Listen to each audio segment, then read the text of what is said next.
আসসালামু আলাইকুম, welcome to this English channel. আজকে আমরা আলোচনা করব অষ্টম শ্রেণীর ইনস্ট্রুমেন্টাল পাওয়ারের ব্যবহার। পূর্বে আমরা একটি ক্লাস দেখেছি, আজকে আমরা দ্বিতীয় পার্ট ক্লাসটি করব। অ্যাকচুয়ালি পেজ নাম্বার 40 থেকে, অর্থাৎ অষ্টম শ্রেণীর বইয়ে পেজ নাম্বার 40 থেকে যে বক্সটি রয়েছে, প্রথম বক্সে হলো ইনস্ট্রুমেন্টাল পাওয়ারের বৈশিষ্ট্যগুলো। তারপরে ডায়ালগ থেকে 37 নম্বর পেজে ডায়ালগ থেকে কিভাবে সেই বৈশিষ্ট্যটি স্পষ্ট সে বিষয়টি আসবে দ্বিতীয় বক্সে, এবং কে কাকে বলছে, অর্থাৎ এখানে টিচার স্টুডেন্টদেরকে বলছে সেই বিষয়ে বলতে হবে। তারপরে সেই সেন্টেন্সটি কিভাবে রিফ্রেজ করা যায় ডেমোক্রেটিক ওয়েতে সেটি বলতে হবে লাস্ট রাতে, অর্থাৎ লাস্ট বক্সে বলতে হবে। তো ভিডিওটি দেখার পূর্বে অবশ্যই বলবো চ্যানেলটি সাবস্ক্রাইব করে সাথে থাকবে পরবর্তীতে আপডেট ভিডিওগুলো পাওয়ার জন্য, এবং লাইক কমেন্ট শেয়ার করতে ভুলবে না। অবশ্যই কোন কোন বিষয়গুলো তোমাদের দরকার সেই বিষয়গুলো নিয়ে কমেন্ট বক্সে লিখে জানাবে। ওকে, আমরা এখানে পূর্বে ইনস্ট্রুমেন্টাল পাওয়ারের যে ফিচার গুলো বলেছি সেই বিষয়ে ধারণা নিতে হবে আগে, তারপরে আমরা পূর্বে যে আলোচনাটা করেছি তারপর থেকে আমরা আলোচনা শুরু করতেছি। তো এখানে আমরা পূর্বে আরো 3টি বৈশিষ্ট্য নিয়েছি। এখানে আমরা ডায়ালগ অনুযায়ী যে বিষয়টি দেখতেছি, এখানে ইউজেস এমফাসাইজিং ওয়ার্ডস, অর্থাৎ ইনস্ট্রুমেন্টাল পাওয়ারের যে একটি বৈশিষ্ট্য এমফাসাইজিং ওয়ার্ডস, অর্থাৎ জোরালো ভাবে কোন একটি কথা বলা। এখানে ডায়ালগের মধ্যে যেমন রয়েছে বাট, ইভেন, এবং সেন্টেন্সটির মধ্যে রয়েছে স্টিল। এখানে 2টি শব্দ রয়েছে জোরালো ভাবে কথাটি বলার জন্য, বাট ইভেন থেকে সেন্টেন্সটি শেষ হবে টুয়ার্ডস দেম। তো এখানে here the teacher uses emphasising words even and still. She can do it, সে এটা করতে পারে, as she has instrumental power, তার instrumental power আছে বিধায় সেটা করতে পারে।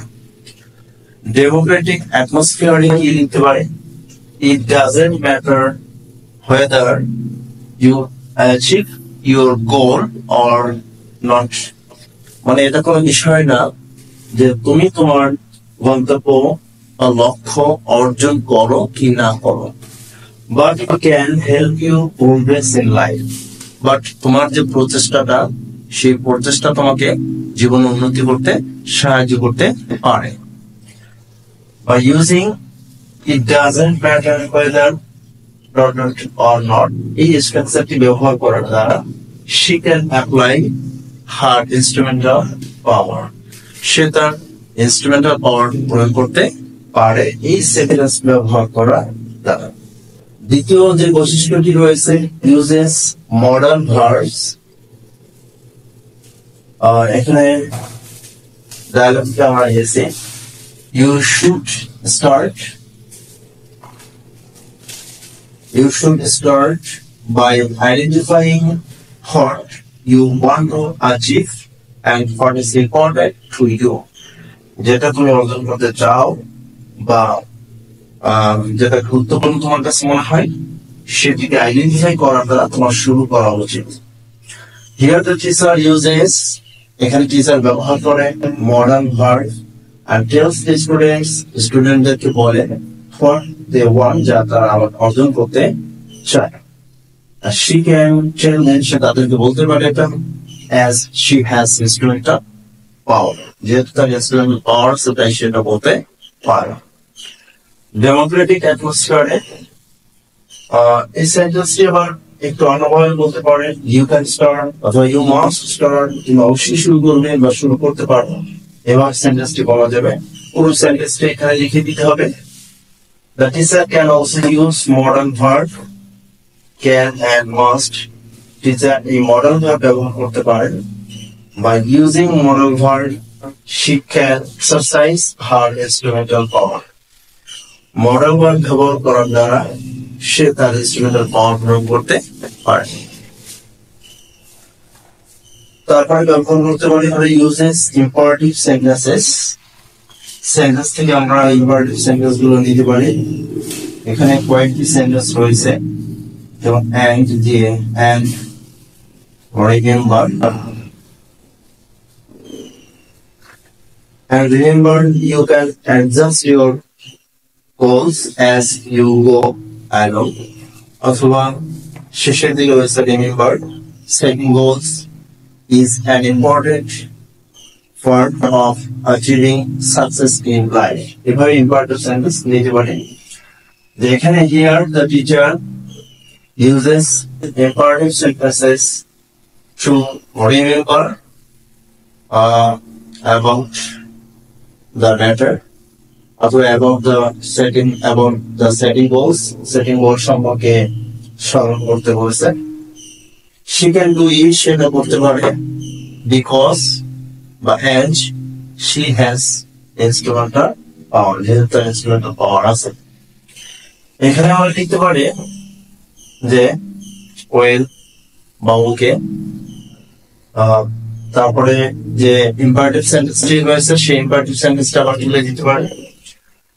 The teacher can also use well or okay and another imperative sentence by using well or okay,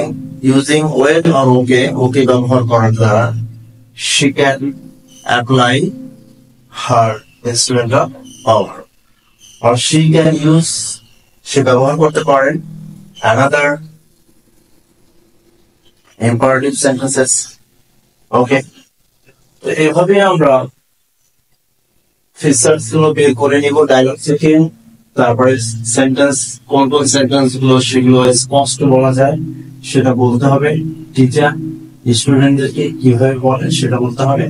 তারপরে লাস্ট বক্সে সেটিকে রিফ্রেশ করে দিতে হবে ইন এ ডেমোক্রেটিক অ্যাটমসফিয়ার, একটি গণতান্ত্রিক পরিবেশে বজায় রেখে। তো এভাবে আমরা সেন্টেন্স গুলো এখান থেকে ডায়লগ থেকে তুলে নিয়ে সেগুলো কমপ্লিট করতে পারি। এই বক্সটি পেজ নাম্বার 14 যে বিষয়টি রয়েছে সেই বিষয়টি আমরা সহজেই এগুলো ফিল আপ করতে পারবো ইনস্ট্রুমেন্টাল পাওয়ার ব্যবহার করে। ওকে, যদি ভিডিওটি ভালো লাগে অবশ্যই চ্যানেলটি সাবস্ক্রাইব করে সাথে থাকবে পরবর্তীতে আপডেট ভিডিওগুলো পাওয়ার জন্য। Thank you all.